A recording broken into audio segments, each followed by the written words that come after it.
I've had the headaches that are astronomically bad, the cough, the bloody nose, the not being able to breathe. It was a metal taste. I mean, really metal. I could not taste anything else. All I tasted was that stupid metal. And she actually commented on the metal taste in her mouth before we even knew the fire was happening. Oh. And then about an hour later is when we first realized that the fire was actually happening. So. Hey, it's Jordan. I am in Flint, Michigan, East Palestine, Ohio, Tumwa, Iowa. Please support the only independent outlet on the ground covering what the corporate media covers up. Hi, I'm Tina-Desiree Berg reporting for Status Coup News. We are currently in Castroville, California, which is outside of the area that is being affected by the lithium battery plant that burnt to the ground last week. We had the town hall last night. I am here with Sheryl and Eric, who were at the town hall, and I wanted to go through some of the things that happened last night, see what their opinions were about what was addressed, what wasn't addressed, and how they'd like to how things going forward. So Sheryl, what are your first thoughts about the town hall? I really liked it. I felt that it was time for us to be able to hear, like Glenn Church's, when he went in the beginning, he explained how did we get here, what happened. That I needed to hear. I needed to know, how did this get in? And he was right. Back in 2020, we thought it was safe. That's what we were all told when he said that it goes up to the state level and it's been bypassing locals. I understand that part. And he also went over the incidents, which I didn't realize we had two different electric lithium battery plants right next to each other. So we did have a fire in 2022, which was the other plant. But we also had two more incidents before that. So people are very alarmed, especially if you have smoke and fire. We're in a drought area. It's very scary for us. So that was really helpful to get a timeline, have it explained. It was interesting to hear from the health people, because we felt like we weren't getting anywhere. And now I understand there's a certain amount of stuff that they have to do, and they only have a certain amount of budget and a certain amount of abilities.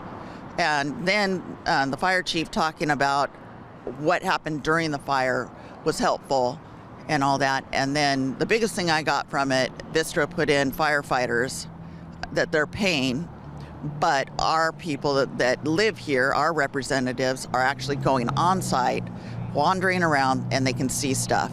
That makes me feel a hair better. Not much, but a little. But do I want them to be doing more? Yes. Do I think that they have the ability with the things that are set in place right now? No, I think their hands are tied. That's why we as individuals have to do something on our own. We have to activate, because our government can only do so much. So let me ask you this. I think one of the points the fire chief was making was that Vistra had told them that they had some sort of safety protocols in place. And then it turns out, what were those safety protocols? Oh, let it burn. Like, at least that's how it came across to me, that there wasn't any actual protocol that you could follow beyond that. Is that the impression you got? That's exactly the impression I had. The impression I got is that they were given training as to how the system is supposed to operate and what it's supposed to do in the event of a failure or a problem. And according to what they were saying is that they witnessed through the video that when the battery started malfunctioning, the cell was flooded with water. It's all the things that were supposed to happen, but of course it immediately went to the one next to it and one next to that. And you know, once you reach a certain amount of thermal runaway, there's no amount of water that's going to stop it. And what I got mostly from church and the health officials and the fire chief is that they had some amount of not necessarily what I would call training, but information provided to them by the company that this is what we're doing, this is what you should expect, nothing to worry about, you know. And right now it seems like from the lack of comprehensive MSDS sheets on all that's on the facility to exactly what happened, it's become more reactionary. Like, it sounds like everybody's learning now what was actually on site and what is the issues that are at hand. I feel this is going to speak to what's going forward, but I feel we also were duped by what was set up initially, because just the two different approaches to safety that were on this very same site, the two different companies, and even the company that owned the building that burned down also had battery containers that were separated by space in an open area to mitigate this kind of a thing from happening. But still, they decided to take the approach they did and make it dense and inside a warehouse. And something built in the 1950s. How does that make sense? Yeah, it doesn't make sense to me why they would do that and put so many of them. I mean, when I saw how it's made, when I saw, explaining, how this is done, I was horrified. It's like, how could they not know? So do you sort of feel like that it was just lip service that Vistra was given the fire department about, oh yeah, we're fine, we're good? I do think that the fire department was given lip service. Like I was using as a correlation, a lot of established regulations, especially when it comes to safety and fire. The building we were in last night has a limited number of people that can be in it at a given time. If they're going to be used for a certain specific purpose, it has to have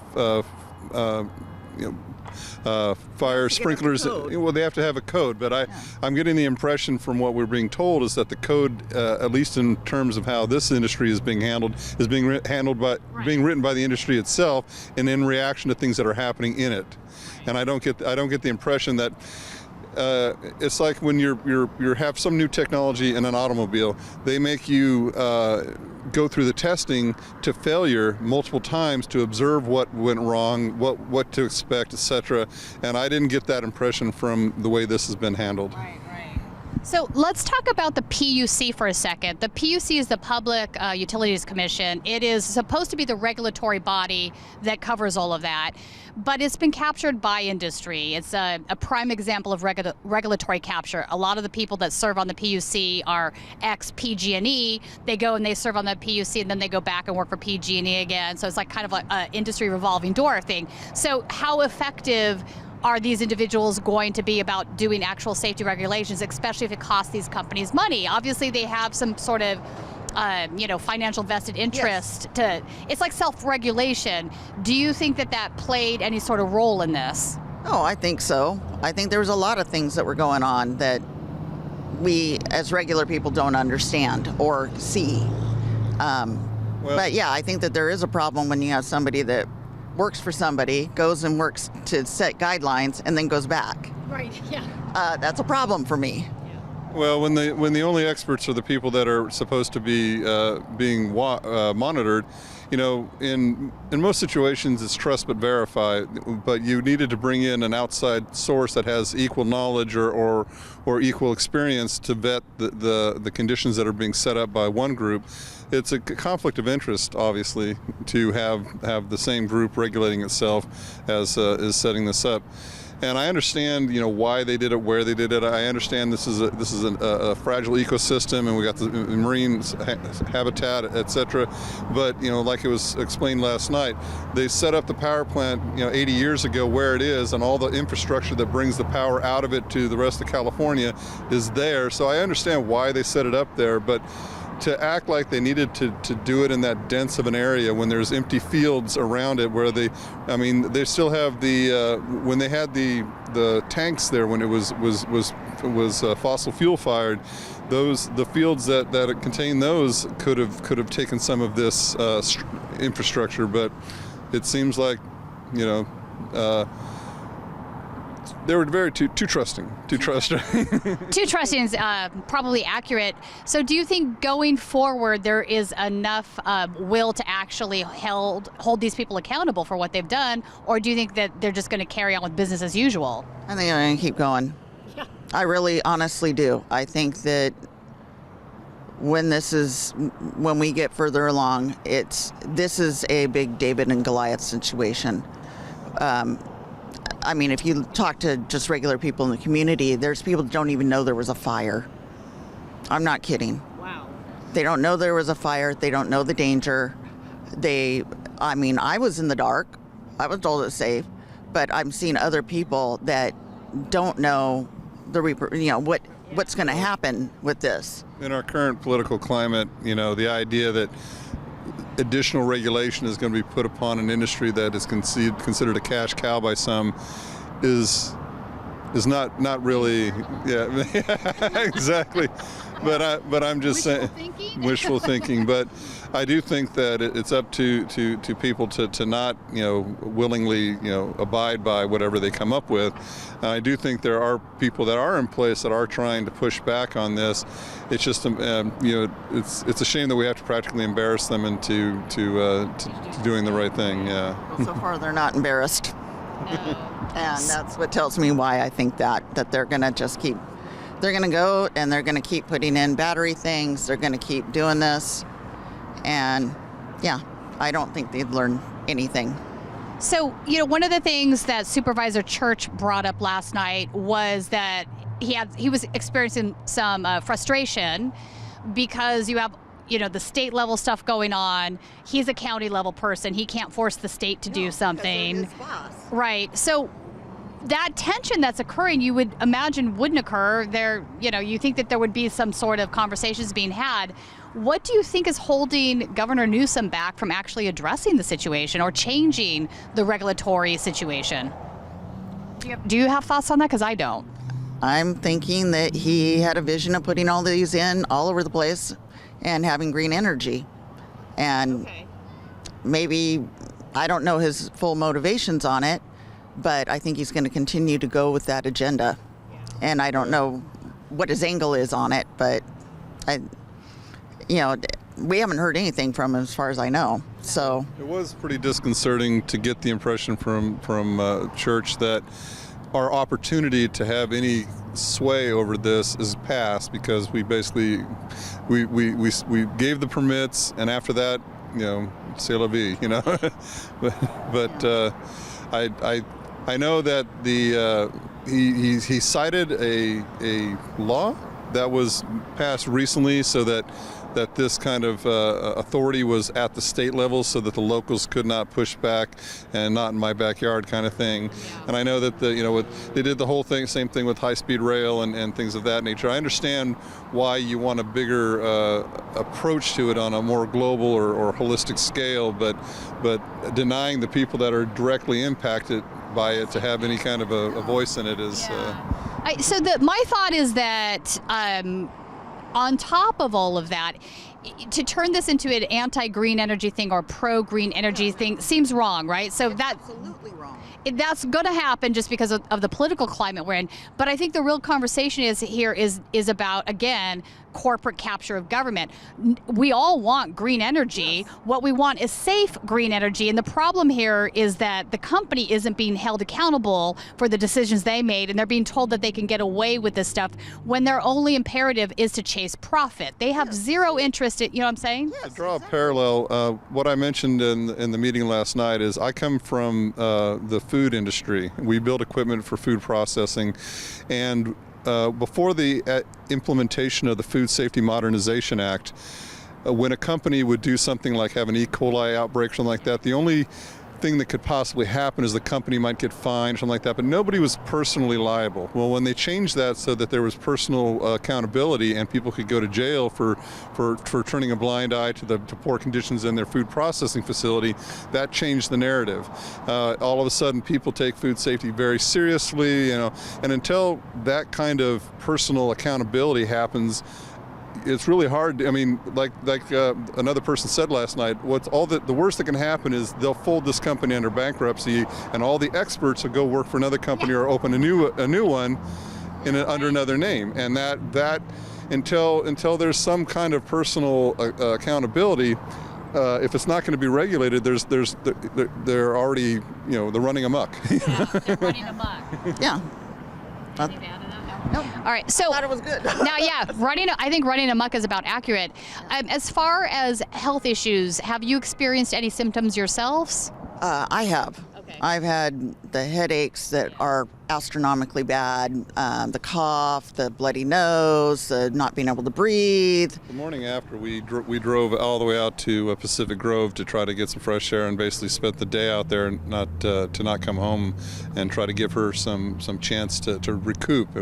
Immediately started having issues when we returned, but we had a friend bring us a HEPA filter and had that running inside the house. But she was letting me know that, and I felt a bit, but I didn't know it. My friend felt it when she came over, when she dropped it off. She said she could feel her lungs just starting to not, and she's not asthmatic. So, but she was noticing that when the filter was downstairs and she was upstairs, she immediately wanted it brought upstairs, and that went on for 2 or 3 days, and it's lessened, but these things are all now in our soil and our ground. I mean, you can't turn something into nothing. It's somewhere out here. Yeah, we know it's here, and now if I have problems breathing, because I do have asthma, but it's very little. I barely use my inhaler ever during the year. They're just for emergency. And now, if I feel my lungs even tightening, I get scared. I literally get scared when I feel it, and that's concerning. And I mean, when our first day here, when we were over at the facility, I could smell it. I had some runny nose and irritated. There was, and that was, a week after, and you could still sense it. Yeah, right after it was a metal taste. I mean, really metal. I could not taste anything else. All I tasted was that stupid metal. And she actually commented on the metal taste in her mouth before we even knew the fire was happening. Oh. Interesting. Yeah, she had commented. She asked me if I tasted metal, and then about a half an hour later is when we first realized that the fire was actually happening. So. Yeah. So you work in the food industry, or food processing. But have you heard any conversations being had about what to do as far as? We are obviously in the middle of farmland here, and the vegetables and fruit that are grown here, they filter their way out into the rest of the country, not just here in California. This is a big growing area. Is there concern with any of the industry over this? Well, there's been mention about whether or not this is going to have an effect.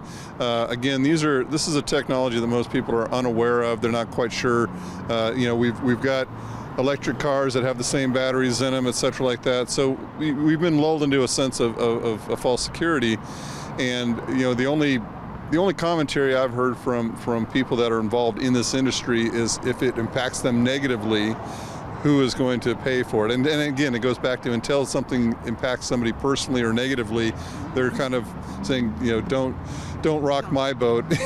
So, right. But well, that sort of makes sense. If I would imagine at some level there's some tensions between like commercial farmers that are like for giant companies, agribusinesses, and then your mom and pop farmers that are smaller that don't. A few of those anymore, unfortunately, but because of the way vegetables, especially the ready-to-eat commodities, they do testing in the fields now. They used to do the testing in the facilities and then react to it. Now they do the testing before they even harvest. And so anything that's going to impact their crops, if soil testing reveals that there's heavy metals and they've got yet another thing on top of E. coli and salmonella to worry about, that's going to be a problem. Now, if that does indeed prove, if these soil samples do indeed start showing these results, that may spur, the Bruce Taylors and the moneyed people around here might have a more vested interest in what's happening as well. And money makes things happen. That is actually the little guys. It is going to hurt a little, but this is actually a good thing. So if they do testing in the soil on their own, not waiting for the government to do it or whoever else to do it, and they find a problem, they're going to have to react to that because it's in their financial best interest to do so. Is that correct? Yes. Okay. So it's either they're going to want answers and they're going to want people held accountable so that this doesn't impact them in the future. They're also going to want to have a way to mitigate the long-term effects of this. And the fact that these things weren't set up ahead of time is going to be more apparent. Yeah. That's the thing that I got the most out of this whole experience is that their dangers were known, best intentions were expressed, but no, even if it wasn't just an accident, if it was some nefarious situation where somebody wanted to sabotage something for whatever reason, you can go around all these safeguards and this is what you'd have. what would you do in that situation? So I just don't get the impression that everybody assumed that what they thought would keep them safe would keep them safe, but there's always outliers that would go around that whole system. Yeah. The outliers are always the black swans, right? Those are the events that are rarely going to happen, but when they do, they have devastating consequences for the community. Yeah.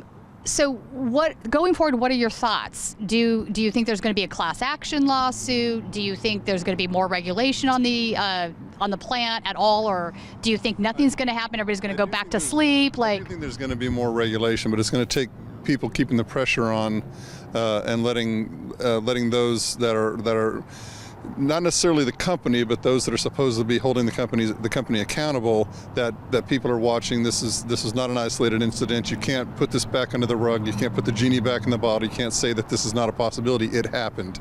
So I think that alone is going to push some people to at least appear to make yeah, exactly. It just depends on how much people want to try to keep supporting this. I feel so lucky that there is so many of us in the area, but it's we just don't know what will happen, and how much do people want to invest in watching this and keep going. Part of me thinks that the political mood in the country is that they're tired of billionaires and corporations getting away with literally whatever they want to do and having regular, everyday Americans pay the price on that. We've seen, a couple decades of that, and I do think there is sort of a change in people. People used to be like, yeah, okay, whatever, but now people are like, no, you know what, enough, I'm angry, something needs to change. And sometimes, you have different various flashpoints for change. This might be one of them, I don't know. I hope so, but as far as I can tell, there's been very little coverage, and especially nationally. Well, and we have such an outrageous news cycle right now that. Yeah. Well, that's what I'm saying is that the timing of this could not be worse. This is something that 10 or 15 years ago would have dominated the news cycle for a month. I agree. Now you can't get an hour before something else horrific is being done in our name. So. People are tired. They've heard about all these fires in California. We're just one more. Well, I actually had somebody was thinking that this is somebody from out of state, that the fires in California were somehow directly a part of this, that this was because they don't know the geolocation, that somehow this is the same. But it does speak to what the fire chief said about how this is the worst time that could have happened, because they had sent people down to support Southern California. But that also brings up to what did you need as a minimum coverage for such a facility? Nobody's established that, Well, nobody's established that, and the other thing is that, like you said, they knew that this was a power keg, so to speak, that could have a problem that they just were like, it'll be fine kind of a thing. But one of the things that came out of the Palisades fire was that these lithium batteries are very toxic. There was a lot of reporting being done on the fact that the Tesla cars that caught fire, the batteries were just spewing all these toxins. I mean, there was already a ton of toxins, don't get me wrong, but this was adding to the mix. Do you remember, I believe it was after Katrina, that several new Fiskars, that was an electric car, with the Fiskars, a dealership had gotten flooded, and so all the vehicles had gotten taken over to New Jersey with a bunch of other regular cars and put on a lot for insurance companies to come by later and whatever, and they didn't realize that they'd been damaged, and almost a month later they spontaneously caught fire. So it's that kind of naivete that is, you can't say that we don't know this is a possibility anymore, So no, you're right. Lithium is very reactive to water. That's just it, and we have to come to terms with that. Any parting thoughts? I'm just hoping people will listen and try to do something. And if they're putting them in your area, check out the laws in your state, because what happened to us can happen to anybody.